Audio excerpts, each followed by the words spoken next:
But I know how much I want to see the story that this girl on Instagram posted. I think her name is Shanae Lifestyle, where she was talking about a traumatic experience that she went through in St. Martin. So basically, she was there on a solo trip. She met two guys at a bar. One of them asked her for her number. She gave them. She ended up going to drinks with, well, she ended up going to drinks with both of them, right?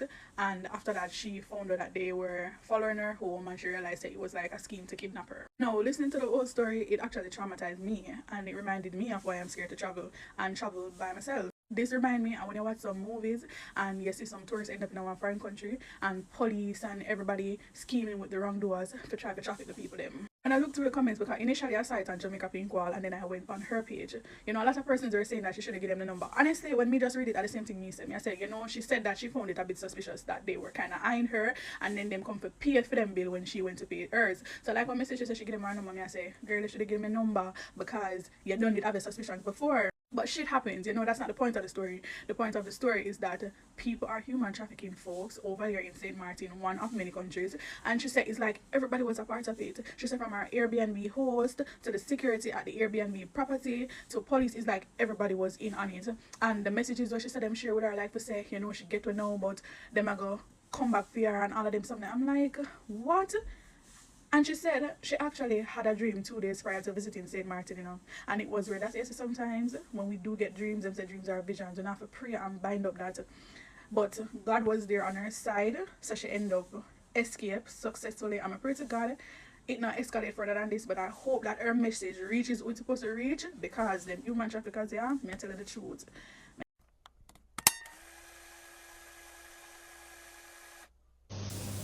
So I'm gonna do a story time. This is gonna be part one about an incident that happened in Jamaica at Pier 1. I usually don't do story time, so it's not gonna be long. But anyways, we got here and we decided we was gonna stay around the resort, but we ended up meeting these girls, two younger girls from Seattle. They told us they had a driver that picked them up from the airport, and he told them that he would take them around to see the city and to the club that night. So it was like, okay, cool, we'll go. We never usually like go with other people that we don't really know. But these was two younger girls and they was like cool or whatever. So it was like, okay, cool. We'll join y'all. We'll pay whatever we need to pay for the driver to take us, all to take us. So as the night go on or whatever, we almost like we was like, forget it, we're not gonna go. We aunties. So we was like, it's already 11 o'clock. What's going on? But anyways, we end up leaving. We met the girls downstairs. We met the driver. Once we met the driver, he seemed cool. We kikied all the way to Pier 1. We get to Pier 1, and as we get to Pier 1, it's real crowded. First sign was, he said, oh, give me the money for me to go get y'all in or whatever. It's going to be $20. But as we getting in line, we walking up, the younger girl was like, no, I'll go with you. Like, just to make sure he want to know. By the time we get closer, we hit a person like, it's $10 per person. And he was like, oh, it's only 10. It had been $10, but he told us $20. Anyways, that was strike one. So we get inside the club or whatever. Mind you, we just met these two younger girls, but they seem cool. So the girls, they bought a bottle. We set up our little table, whatnot. It wasn't even long after we set up, maybe like 20 minutes or so, another group of guys walk up, like literally, and set up in the bushes next to us. It wasn't even a table or nothing, like in the bushes, but next to us. And I'm like, this whole spot, and they set up right next to us. Okay, I'm not drinking, so I'm sober and paying attention to everything. So the younger girl, we can call them Seattle because that's where they were from. It was her and her cousin. So they drinking. Everybody having about the same amount of drinks. They was drinking Hennessy. She had a cup and a shot.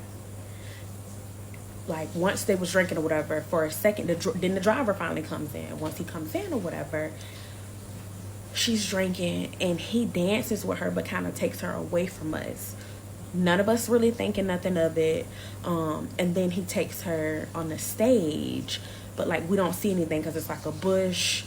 It's like people standing up, but none of us is like, no red flags are going off. No red flags are going off at this point. When she comes back, this girl, it's like something happened to her. Like she got a whole flat effect. And so we're starting to pay attention. I'm like, what did she have? Like, is she drunk already off a cup and a shot? You know, everybody have different limits, but something was off. Anyways, remember I told you I was a group of dudes standing next to us. The group has grown now. 2 other dudes come up. There's this one dude with a red shirt, and there's another dude with a black shirt that stands on the opposite side of us. And I see them talking. The driver is still there at that point. I see him dap it up with the dude with the red shirt on, and the other dude that was standing next to us that originally came up with his bucket of drinks or whatever that put him in the bushes that was next to us. I see him dap it up with them or whatever, and then all of a sudden, this, mind you, he done danced with the girl, like, but away from us. I'm not really paying attention to her because it's not nothing to be like, oh, what he got going on at this point. And he took her on the stage, and after he brought her back, her whole demeanor, like, she's aggressive for no reason. She's dancing, and she's like all in these other girls' faces. And mind you, we just met these girls, but you know, we like, okay, we're not finna let nothing pop off. We get her to bring her back to that table, like, stay out of these people's face. Like, I don't know what you got going on or what you own, but we're not on that. You know, we here to have a good time. If something pop off, then that's different. Anyways, after the driver daps it up with these people, after dancing with her and taking her away, and now she's different, he comes back and he's like, oh, I gotta make a run. I'm finna go pick somebody up and I'll be back. Y'all stay right here, I'm coming back. We're like, okay, cool. He walks off. We not paying attention to where he's going. He coming back. Don't worry, he's coming back for us. At this point, I already told y'all the dude with the red shirt that he dapped up, and there's another guy with a black shirt is there. So he walks off. We don't paying attention. Not even 10 minutes past. So the dude with the red shirt goes in his bag and pull out these like something like wristbands and give them to the dude that's standing on the side of us, and another dude, like, as a, I don't know what he was trying to give us a wristband for. We're already in the club and we're not going nowhere else after this. Don't go to nobody else's table. Don't pass them out to nobody else. Come straight to our table. Oh, put these wristbands on. We got wristbands for y'all. And we like, I said, because at this point I'm like, nobody's putting on a wristband. We don't know what the hell is on them wristbands, and the area has gotten weird. So the girl is like, she comes over and she's like, she's standing at the table. She's like, one of them done stuck their finger in her vagina. And we like, what the hell? Like, what's going on? And she's like, she's paranoid at this point. So she's like, I feel like they're trying to take me. I feel like they're trying to take me. And we like, what? So she was on the outer table. We moved her to the inner table. Mind you, remember I told y'all about the guy with the red shirt, and there's a dude with a black shirt. The dude with the red shirt, after he passed out the wristbands, he comes and stands in front of our table. He tells the dude that's on the side of us in the black shirt, move to the back. I'm looking, I'm reading. He like, move to the back. The dude that was standing with the black shirt next to us moves to the back, like directly, like kind of like behind us, because there's a space behind us. And he's talking to the girl that's drunk. Mind you, I told you, the younger girl that had got drunk, that the driver took away, danced with, and when she came back, she was completely different. He's trying to talk to her, and we like, she's drunk. Like, you're not gonna talk to her. And he's like, I don't give a fuck. And we like, no, I don't know what's going on. Mind you, at this point, it's like 3 other dudes that came, and they're around our table. Like, so we got the dudes that originally started on the side. We got another dude that's been trying to dance with her all night, like all up in our space.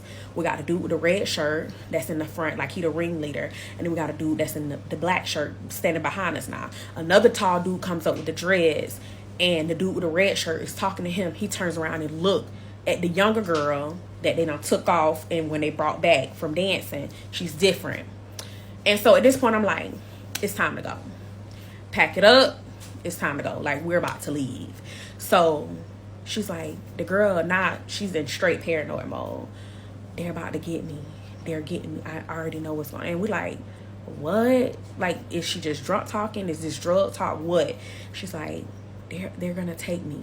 They're trying to take me. I already know what's going on. And we like, she's paranoid. Whatever they gave her made her paranoid. We're not putting none of this together though, because we're like, maybe she's just drunk. She don't know how to hold her liquor. But she was completely different when she came back from dancing with the driver. So we like, no, time to go. So we're ready to leave. So we walk out, we leave or whatever. Mind you, now the driver was supposed to be gone. He was leaving to go pick up somebody.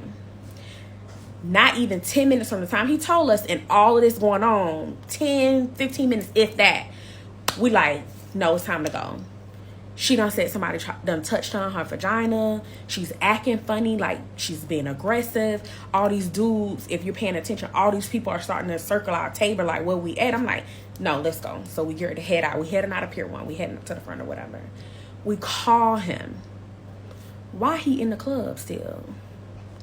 So the girl's like, I hear the same music that we hear outside. And we like, he was supposed to be gone. How he left, came back, didn't even stop at the table and say, I'm back, y'all good, because he never left. So he comes out, oh, what's going on, what's going on, what's going on? And we like, we're not talking about it. We're ready to go. Just get us back home. And he's like, well, I need to know if I need to make a report, but I don't even know who those guys. And then he stops because he like finna tell on himself. He like, well, just tell me what's going on, and I can make sure it's taken care of. And we're like, we're not talking about it. Just get us home. Just get us back. Mind you, this girl's still talking about, I'm a secret agent. And when I say duck, like she's completely out of it. Pupils dilated. At this point, I know she's been given something. So when the driver first came to pick the girls up, he wasn't expecting 4 other people, which is me and my friends, to be going. But she had already called and asked. He probably was thinking it was probably 4 other younger girls or whatever that he was finna finesse. Not expecting it to be somebody to be like, nah, this situation ain't finna go down like that. So we get we got to walk all the way back to where he parked at. There's no way he left. You know, say child trafficking ring in Jamaica is a big business where no small man not involved in it. No local man not involved in it. It's a big multi-million, perhaps $1 billion business. You know, say every year in Jamaica, you have over 100 young girls and boys, but about 90% of them are girls. We get missing, we can't be found. Last year alone, 151 picnic no return.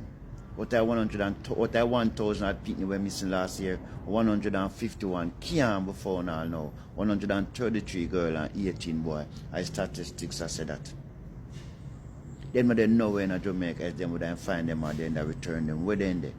Them not leave to the airport and then go up on cargo. Where them there? The child trafficking ring is a big multi-billion-dollar business. We not follow the PDD case. We not follow the Puff Daddy and all of them big parts and then them big football and basketball and them big stop star there. When then they are them freak off with them involved there and who involved there. Up to 9-year-old, 8-year-old. Straight up to 15-year-old, I pay a pitney they have there now. It's so much tunnel under that man house, connect to one next house and connect to one next house. So. At the league and the deal with the people them with the people them picnic. You know, so I feel if the people may lose them little girl picnic, you know. God live it, you know. Although me no lose none, I give thanks, you know. I feel if you know I lose no picnic, you know. Because when the picnic just wake up and find themselves in a certain place and there is no return, they never know which part they're in there, you know. I don't know, man. See them on the road and just see them and like them and just kidnap them and go sell them, you know. Them are lured by some people in a high class where lure the picnic them and the girl them, you know. Some people then trust. Take time, you know, until they have them, you know. And can get them unconscious, you know. And get them in a plane. I same thing I did the story me I follow, you know. Also my victim them so they never know when they wake up at a place how they reach there. Then drug them unconscious and put them on private jet, you know. Walk them through tunnel all about and then where they little girl pick them up perform all type of sexual act, you know. For some big tough man like Mike Tyson and P. Diddy and the whole of them, you know, LeBron James and the whole of them did there. T.D. Drakes and the whole of them did there with the people them little girl picking them, you know. I do all man of evil with them, you know.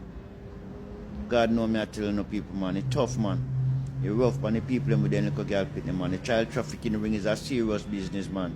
And as I say again, no poor man not involved in it. A pure elite. And over there, they must say, one of the victims must say, the CPS, the Child Protective Services over there, involved in it too. I'm not going to say involved in it too, out there in Jamaica, but anything possible, because it's a big league, multi-million-dollar. And them now go on passenger plane or cargo ship. A private that the pitney them are go out, you know. And them are lured by people with influence. People with they know to. Use all them peers and them way they fi bribe them. Or fi encourage them and make them feel confident until they can catch little people and pitney fi put sitting over their nose and get them unconscious. And pitney wake up them find themselves thousands of miles away from home they never know which part then they. I feel involved in a certain act where they never know about. And the pitney them we can't stand up to it. They unalive them. I have some pitney we get unalive while doing it too. Because I try and murder them and kill them. People need to look into this, man. It's a big league this when no poor man not involved.